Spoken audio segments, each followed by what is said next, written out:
గత వైసీపీ ప్రభుత్వ నిరంకుశత్వానికి దళిత అణచివేతకు బలైన డాక్టర్ సుధాకర్ వర్ధంతి సందర్భంగా పారిశ్రామిక ప్రాంత దళిత సంఘాల ఆధ్వర్యంలో మల్కాపురం ఏడుగుళ్ల కూడలి వద్ద భారీ క్యాండిల్ ర్యాలీ నిర్వహించారు. కార్యక్రమానికి ముఖ్య అతిథిగా ప్రభుత్వ విప్ విశాఖ పశ్చిమ నియోజకవర్గం శాసనసభ్యులు గణబాబు హాజరయ్యారు. కార్యక్రమంలో భాగంగా డాక్టర్ సుధాకర్ చిత్రపటానికి పూలమాల వేసి శ్రద్ధాంజలి ఘటించారు. ఈ సందర్భంగా ఎమ్మెల్యే గణబాబు మాట్లాడుతూ కరోనా కష్టకాలంలో ప్రాణాలకు తెగించి పోరాడిన ఒక దళిత వైద్యుడు కనీసం మాస్కులు, పీపీఈ కిట్లు అడిగినందుకు అప్పటి జగన్ రెడ్డి ప్రభుత్వం ఆయనను నానా హింసలకు గురిచేసిందని, మానసిక రోగిగా ముద్ర వేసి నడి రోడ్డుపై చేతులు కట్టేసి కొట్టించిన దుర్మార్గపు చరిత్ర వైసీపీదని అన్నారు. ఆ అరాచకాల వల్లే డాక్టర్ సుధాకర్ ప్రాణాలు కోల్పోవలసి వచ్చిందన్నారు. రాష్ట్రంలో కూటమి ప్రభుత్వం అధికారంలోకి వచ్చిన తర్వాతే బాధితులకు న్యాయం చేసే దిశగా అడుగులు పడ్డాయని, దళితుల హక్కులను కాలరాసే ఏ శక్తినైనా వదిలిపెట్టే ప్రసక్తే లేదు అని స్పష్టం చేశారు. కార్యక్రమంలో రాష్ట్ర ఎస్సీసీల అధికార ప్రతినిధి నీలాపు జోగి, స్థానిక నాయకులు చైతన్య, శ్రీధర్, కార్తీక్, ఈశ్వరరావు, కిషోర్ శంకర్, పారిశ్రామిక ప్రాంత దళిత సంఘాల ప్రతినిధులు, కూటమి నాయకులు పాల్గొన్నారు.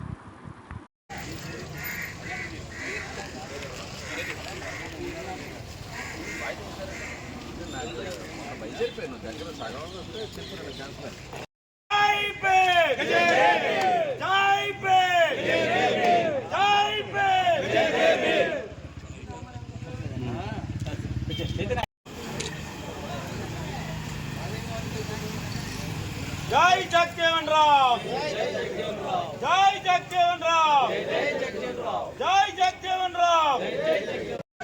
డాక్టర్ సుధాకర్ దళిత ద్రోహి, దళిత ద్రోహి, దళిత ద్రోహి. ఈరోజు ఒక ప్రత్యేక కార్యక్రమం. గత వైకాపా పాలనలో దళితులపైన జరిగినటువంటి అనేక దౌర్జన్యాలనండి, వారు పడ్డ నరకయాతనండి, ఎన్నికలప్పుడేమో నా ఎస్సీలు, నా ఎస్టీలు అని చెప్పి ఓటకపు మాటలు చెప్పి 2019, 2024లో అనేక దౌర్జన్యాలు, అనేక హత్యలు, వారందరిపైన అనేక దాడులు. అలాంటి పరిస్థితుల్లో ఈరోజు ప్రత్యేకంగా తీసుకున్న దానికి కారణం డాక్టర్ సుధాకర్ గారి ఉదంతం. చాలా అన్యాయంగా ఒక అనెస్థెసిస్ట్, ఒక మంచి డాక్టర్ నర్సీపట్నంలో ప్రభుత్వ ఆసుపత్రిలో పనిచేసుకుంటున్నటువంటి సుధాకర్ గారిని వారి ఉదంతం రాష్ట్రాన్ని ఆ రోజు కుదిపేసింది. ఒకవైపు కోవిడ్ మహమ్మారి, ఆసుపత్రుల్లో వైద్యానికి ఎవరైనా ప్రజలు వెళ్తే సోషల్ డిస్టెన్స్తో వైద్యులు చాలామంది ఎఫెక్ట్ అయ్యి ఇబ్బంది పడుతున్నటువంటి రోజుల్లో మాస్కులు అనేటువంటి తప్పనిసరిగా ధరించాలని ప్రభుత్వమే చెప్తున్నటువంటి రోజుల్లో ప్రభుత్వ ఆసుపత్రుల్లో పనిచేసేటువంటి వైద్య సిబ్బందికి మాస్కుల కొరత ఉంది, మీరు ఇప్పించండి అని చెప్పి ఆయన అనటమే ఆయన చేసిన పాపం. అక్కడి నుంచి ఆయన పైన దాడులు స్టార్ట్ అయినాయి. ఆ దాడులు ఎంతవరకు వెళ్ళినాయంటే ఆఖరికి ఆయన నడి రోడ్డు పైన చేతులు కట్టి షర్ట్లు ఇప్పి, మీరు ఆ ఫొటోస్లో కూడా కనబడుతూ ఉంటారు, ఆయన ఒక మానసిక రోగిగా చిత్రీకరించి ఆయన చావు కారణం అయ్యారు. ఆయన చనిపోయినటువంటి దినం ఈరోజు. అందుకని వారికి ఒకవైపు నివాళులు అర్పిస్తూనే, అదేవిధంగా ఒక వైసీపీ డ్రైవర్ సుబ్రహ్మణ్యం, ఆయన నిన్న కాక మొన్నటి రోజు అంటే మే 19వ రోజు ఆయన చనిపోయినారు.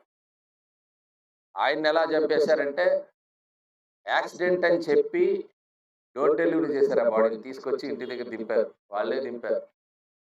యాక్సిడెంట్ అయ్యి చనిపోయాడని కుటుంబానికి నమ్మబలికారు. 32 కత్తిగాట్లు ఉన్నాయి బాడీపై. తీసుకెళ్లి హాస్పిటల్కి వెళ్ళి పోస్ట్ మార్టం చేస్తే హత్య అని నిర్ధారించారు.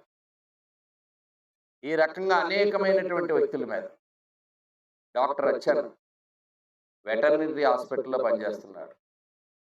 ఆయన్ని కూడా ఇట్లా వేధింపులకు గురి చేశారు.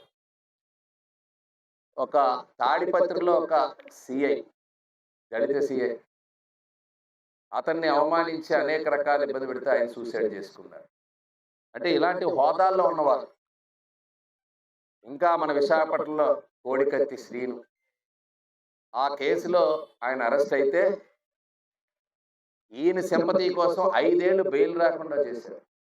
వాళ్ళ తల్లిదండ్రులు చాలా పేదరికంలో ఉన్నటువంటి తల్లిదండ్రులు పదే పదే అన్ని చోట్ల, వెతకని చోట లేదు, అన్ని చోట్ల తిరిగారు. 5 ఏళ్ల పాటు ఆయన బెయిల్ రాకుండా చేసినటువంటి పరిస్థితి మనం చూసాం. ఇంకా ఆశ్చర్యం ఏంటంటే చిత్తూరు జిల్లాలో ఓం ప్రతాప్ అనేటువంటి వైసీపీ కార్యకర్త, ఆయన చేసిన పాపం ఏంటంటే అప్పుడు ఉండేటువంటి కల్తీ మద్యం లిక్కర్ షాప్ ముందు నిల్చొని ఈ క్వాలిటీ బాగాలేదు, ఈ లిక్కర్ నాణ్యతలో లేదని చెప్తే ఆ చెప్పిన వీడియో వైరల్ అయిందంట. రాష్ట్రం అంతా సంచలనం అయింది. ఎందుకంటే వైకాపా కార్యకర్తే క్వాలిటీ గురించి, మద్యం గురించి మాట్లాడితే ఆ పార్టీకి నష్టం జరిగింది కాబట్టి రెండో రోజు ఆయన శవమే తెలియదు. ఆయన కూడా ఒక దళిత యువకుడు ఓం ప్రతాప్. ఒక వరప్రసాద్ అనేటువంటి ఇంకో కార్యకర్త, ఇసుక మీకు తెలుసు అప్పట్లో ఇసుక ఎంత రేటు ఉండేది, మనం ఇప్పుడు చూసాం, అంత ఇసుక లిబరల్ చేసాం. ఇసుక ఉచితం అన్నారు, ఇక్కడ ఉచితంగా రావటం లేదు, ఇసుక అమ్ముకుంటున్నారని చెప్తే అతనికి శిరోమండనం చేశారు, అంటే గుండు కొట్టించారు. ఇట్లాంటి దాడులు ఒకటే కాదు, మహిళలైతే అనేక అత్యాచారం, మహిళలపై అత్యాచారం. ఒక జవహర్ అనేటువంటి ఎంపీడీఓ, అంటే మండల పరిషత్ డెవలప్మెంట్ ఆఫీసర్, మన విశాఖపట్నంలో అయితే జోనల్ కమిషనర్ అంటారు, అలాంటి అధికారి దగ్గరికి Vaikapa legal cell president Sudarshan Reddy వెళ్ళి ఎంపీపీ ఆఫీస్, అంటే మండల ప్రెసిడెంట్ ఆఫీస్ రూమ్ను తాళం తెరిచమన్నాడు. అంటే వెళ్ళి కూర్చుంటారు. ఎంపీపీ లేరు, వారు వచ్చినాక తాళం తీస్తారంటే చెదగొట్టేశారు. డ్రైవరు, అక్కడ ఉండే డ్రైవర్ అడ్డుకుంటే వాళ్ళని కొట్టారు. ఆఖరికి కుర్చీ కింద పడేసి కాళ్ళతో తన్నినటువంటి సంఘటనలు ఆ వీడియోలు కూడా మనం చూసాం.